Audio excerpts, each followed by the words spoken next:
What if you could retire at 40 or even 35 and never work another 9 to 5 again? The narrator asked with motivation. Welcome, everyone. Today, we're diving into the FIRE movement, financial independence, retire early. It's a strategy that's gaining serious momentum, especially among millennials and Gen Z. But what exactly is it, and could it work for you? The narrator explained, informatively and enthusiastically. The narrator continued, clearly explaining. First, let's break it down. Financial independence means having enough wealth to cover your living expenses without needing a job. Retire early is exactly what it sounds like, leaving the workforce earlier than traditional retirement age. Then, with practical realism, the narrator said, the core strategy is simple: earn more, spend less, and invest the difference. Maximize your income, cut unnecessary expenses, and put those savings into investments that grow over time. It sounds simple, but it requires discipline. Sarah shared, personally and relatable, I used to spend $5 a day on coffee. When I started making it at home, that was an extra $100 a month I could invest. The narrator then informed clearly.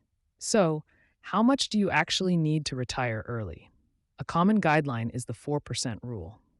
This suggests you need a portfolio that's 25 times your annual expenses. So, if you spend $40,000 a year, you'd aim for a $1 million portfolio. You then withdraw 4% each year.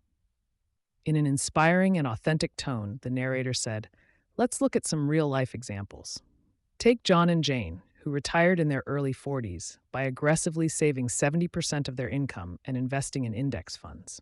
Or Maria, who downsized her lifestyle and started a successful online business that now funds her early retirement.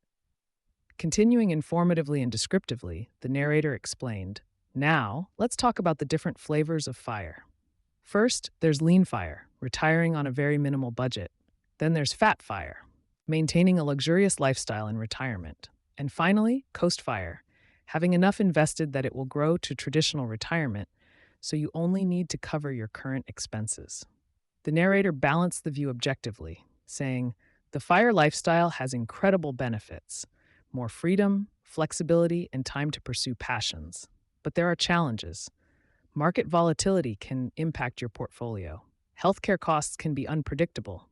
And let's be honest, extreme frugality isn't for everyone. David admitted candidly, the biggest challenge for me was the mental shift. I had to redefine my worth outside of my job title. With empowerment and insight, the narrator said, ultimately, the FIRE movement is about gaining control over your time and your life. It's not necessarily about quitting work altogether, but rather about having the freedom to choose work that aligns with your values.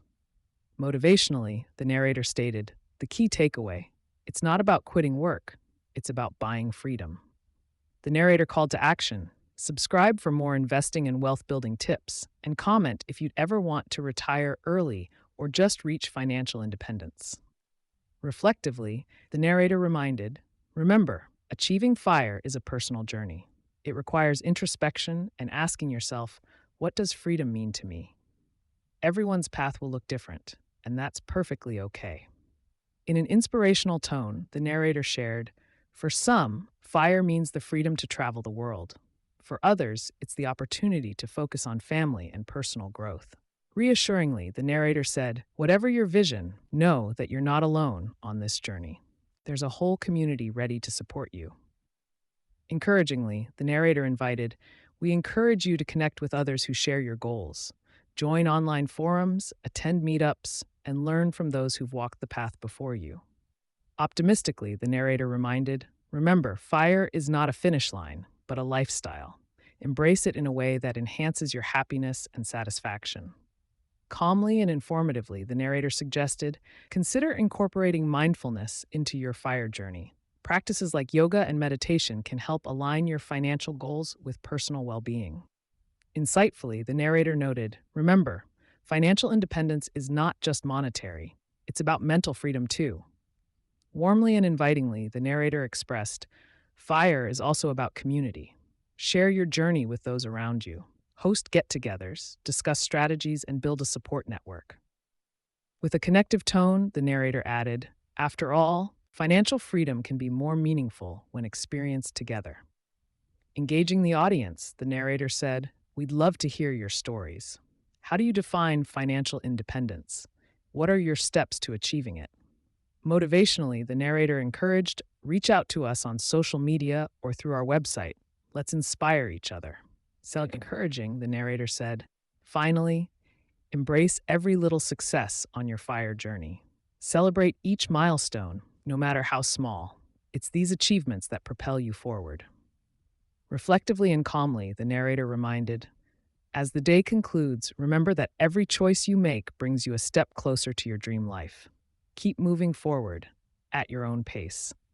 Inviting and communal, the narrator suggested, meet like minded individuals over a cup of tea.